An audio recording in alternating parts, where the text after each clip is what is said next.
अच्छा जी, तो आज हम अपने कोर्स का बाकायदगी से आगाज़ करते हैं और स्टार्ट करते हैं एक वेबसाइट को उसके कंपोनेंट्स में तोड़ते हैं।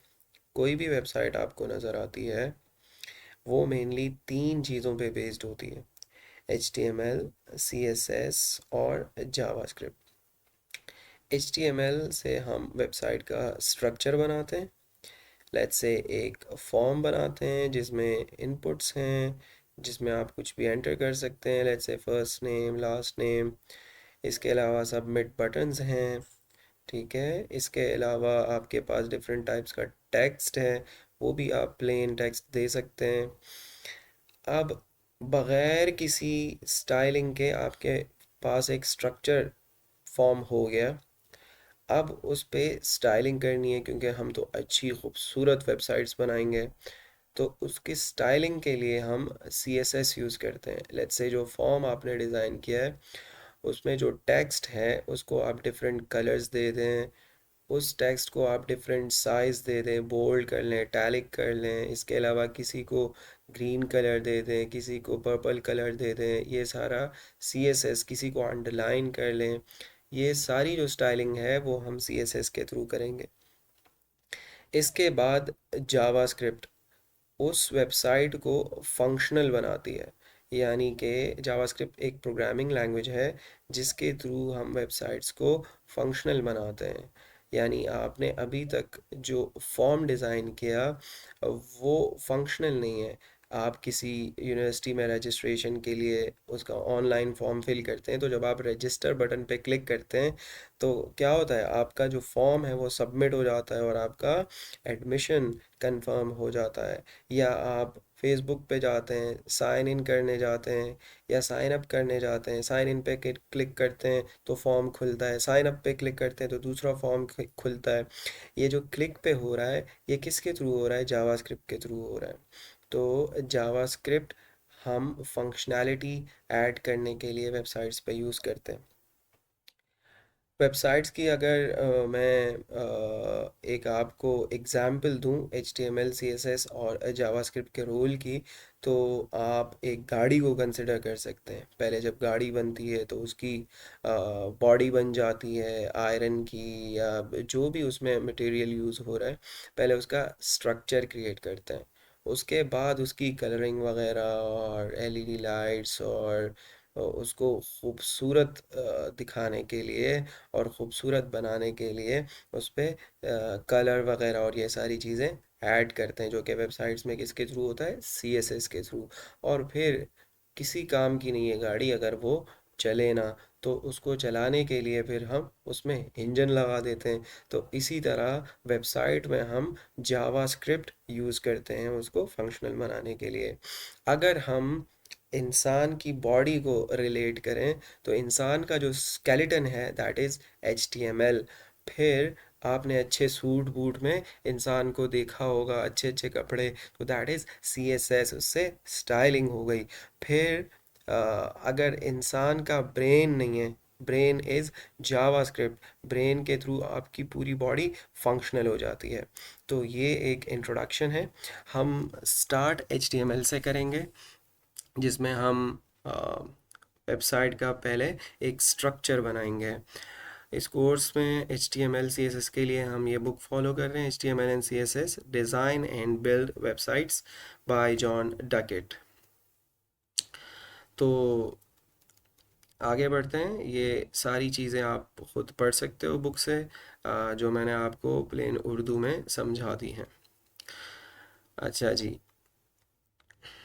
चैप्टर नंबर 1 हमारा आ रहा है स्ट्रक्चर, जो कि मैंने आपको पहले ही बता दिया है कि HTML के थ्रू हम वेबसाइट का स्ट्रक्चर बनाते हैं। अच्छा जी, ये जितनी भी मैंने अभी तक बातें की हैं उनकी उसकी एक समरी आ गई। HTML describes the structure of pages. अच्छा जी, ये पहला आपका एक एग्जाम्पल कोड है जिससे आप स्ट्रक्चर समझ सकते हो कि सबसे पहले HTML का टैग है। अब टैग क्या है वो इंशाल्लाह आगे जाके हम पढ़ेंगे। और इसके अलावा ये बॉडी का टैग है, H1 है, ये एक हेडिंग है, this is the main heading. और इसके अलावा ये एक पैराग्राफ है, पी से रिप्रेजेंट करते हैं।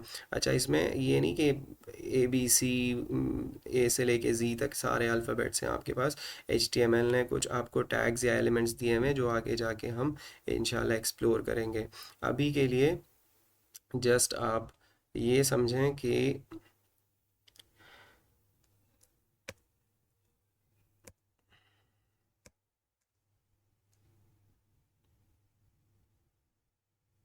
अच्छा जी, तो अभी के लिए ये जस्ट एक स्ट्रक्चर है जिसको आप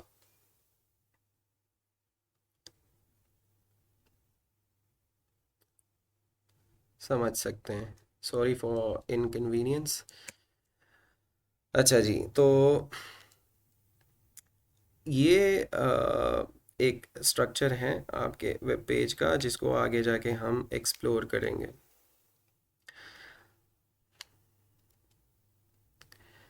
अच्छा जी, HTML uses elements to describe the structure of pages। Different तरह के एलिमेंट्स आपके पास हैं, जैसे पहले ही मैंने आपको बताया कि HTML है जो कि मेन कंटेनर है जिसके अंदर बाकी की सारी टैग्स जो हैं वो आएंगी।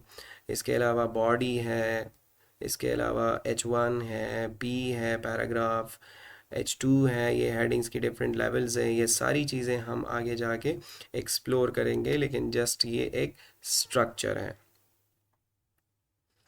अच्छा जी, वो जो स्टार्ट में आ रहा था ना HTML बिल्कुल टॉप पे, तो वो यहाँ एक्सप्लेन किया हुआ है जो मैंने ऑलरेडी बता दिया। The opening HTML tag indicates that anything between it and closing the tag is HTML code. अच्छा, डिफरेंट तरह के हमारे पास टैग्स होती हैं HTML में।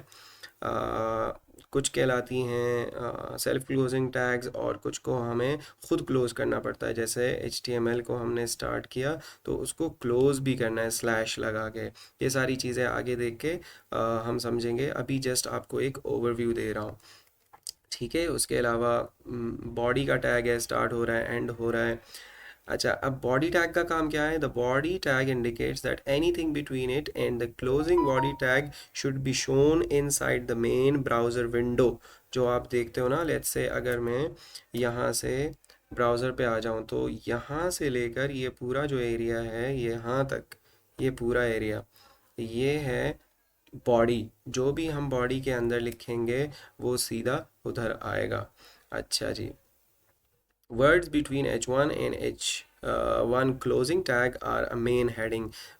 जैसे हम पेपर्स में भी लिखते हैं ना, पेपर अटेम्प्ट करते हैं हम यूनिवर्सिटी का, तो डिफरेंट तरह के टैग्स देते हैं। कुछ बड़ी हेडिंग्स, सॉरी हेडिंग्स लिखते हैं, कुछ बड़ी हेडिंग्स, कुछ छोटी हेडिंग्स। तो इस तरह HTML में भी हम कर सकते हैं। आपने डिफरेंट वेबसाइट्स पे देखा होगा, कुछ टेक्स्ट बड़ा होता है, कुछ छोटा होता है, कुछ बोल्ड होता है, कुछ इटैलिक होता है। तो इस तरह की चीज़ें भी हम करेंगे आगे जाके। अच्छा जी, आपने एक पैराग्राफ लिखना है तो आप पी टैग का यूज़ कर सकते हो। स्टार्ट भी करना है, उसको क्लोज भी करना है, सेल्फ क्लोजिंग नहीं है ये। अच्छा जी, आपने एक सब हेडिंग बनानी है। Words between H2 and slash H2 form a सब हेडिंग। लेट्स से अ, आप साइंस, लेट्स से साइंस को आप डिफ़ाइन कर रहे हैं तो आपने H1 में लिखा क्योंकि वो एक मेन हेडिंग है। फिर उसके बाद उसकी ब्रांचेस लिख रहे हो आप, लेट्स से बायोलॉजी, तो वो आपने H2 के अंदर लिखा, तो उससे पता चलेगा कि ये एक सब हेडिंग है। Here is another paragraph between opening and closing tag. हाँ, जितने भी आप अगर पैराग्राफ्स वगैरह लिख रहे हैं तो वो पी के अंदर आएगा।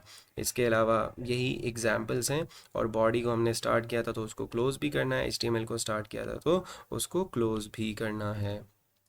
अच्छा जी, तो हम आगे चलते हैं। A closer look at tags. Tags क्या होती हैं कि ये लेस देन सिंबल, या इसको आप लेफ्ट एंगल ब्रैकेट भी कह सकते हो, और ये ग्रेटर देन सिंबल या राइट एंगल ब्रैकेट जो है ये हम यूज़ करते हैं टैग्स के लिए। और उसके बीच में एक कैरेक्टर होता है। अब कैरेक्टर A to Z बार बार मैं रिपीट कर रहा हूँ, नहीं होते, खुद से आप ट्राई भी कर सकते हैं, लेकिन HTML कुछ स्पेसिफिक कैरेक्टर्स होती हैं जो आपको देता है एज अ टैग्स। ठीक है। तो ये हमारा पूरा एक ओपनिंग टैग है। Left angle bracket, right angle bracket और बीच में कैरेक्टर। अच्छा, लेफ्ट एंगल ब्रैकेट आप किस तरह इंसर्ट कर सकते हो? राइट शिफ्ट की जो है उसके लेफ्ट पे तीसरा बटन शिफ्ट के साथ आप प्रेस करेंगे तो लेफ्ट एंगल ब्रैकेट, और same goes for right angle bracket. Shift के साथ आप शिफ्ट राइट शिफ्ट के लेफ्ट पे दूसरा बटन वो शिफ्ट के साथ प्रेस करेंगे तो राइट एंगल ब्रैकेट भी आ जाएगी। अच्छा, ये एक ओपनिंग टैग की एग्जांपल है। इसके अलावा क्लोजिंग टैग है। आपने बस क्या करना है, उसके फॉरवर्ड स्लैश डाल देना है। जब आप फॉरवर्ड स्लैश डाल देते हैं तो वही टैग आपका क्लोजिंग टैग बन जाता है। अच्छा जी, इसके अलावा टैग्स तो हमने डाल दी। अब कुछ एट्रीब्यूट्स होते हैं जो कि attributes tell us more about elements. Let's say आपने एक पैराग्राफ लिखा, पैराग्राफ इन इंग्लिश। अब आप ब्राउज़र को बताना चाहते हो कि ये जो मैंने टेक्स्ट इसके अंदर लिखा है ये क्या है, ये इंग्लिश लैंग्वेज का है, तो इंग्लिश यूएस। तो आपने उसको लैंग का एट्रीब्यूट असाइन कर लिया। एट्रीब्यूट दो चीज़ों का कॉम्पोजिशन होता है, एट्रीब्यूट का नेम और एट्रीब्यूट की वैल्यू। ठीक है, तो ये एक्स्ट्रा इंफॉर्मेशन आप एलिमेंट्स के बारे में दे सकते हो। तो समरी ये होगी कि attributes tell us more about elements, और ये चीज़ें हम डिटेल में देखेंगे अभी जाके। अच्छा जी, ये देख लिया। अच्छा जी, body, head and title. You met the body element in the first example we created. Everything inside this element is shown inside the main browser window.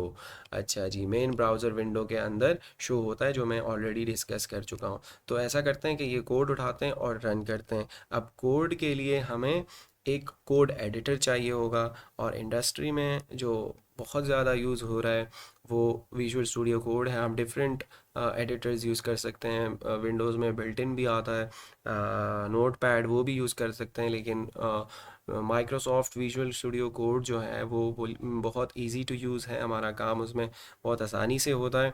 तो हम सबसे पहले जाते हैं और विजुअल स्टूडियो कोड को डाउनलोड करते हैं।